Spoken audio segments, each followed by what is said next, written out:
the vows he stole from himself. Picture this: Emma's wedding day, glittering chandeliers, roses, 150 guests. She's about to marry Noah, the guy who loved taking selfies more than saying I love you. Here's the red flag she ignored and she missed. First, he spent hours styling his own hair for dates, but forgot her birthday.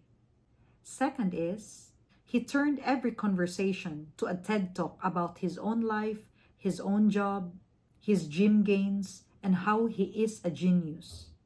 Third is, he bought himself a $2,000 watch as an engagement gift and gave Emma only a coupon.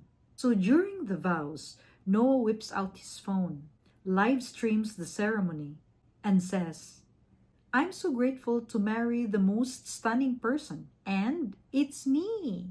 He then pans the camera to his face and winks. The crowd stares. Emma's bouquet slipped from her hands with humiliation and shame.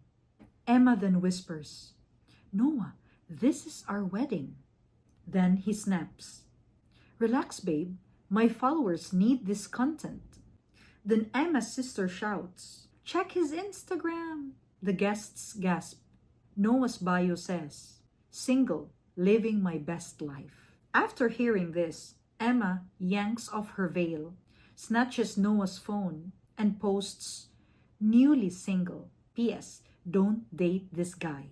She then drops the mic and walks out. Fast forward the story, Noah's now a meme, hashtag forever alone, while Emma married a wildlife photographer who never uses filters. The moral of this story and shocking example is, if he loves the mirror more than you, shatter the illusion. You're a person, not his spotlight.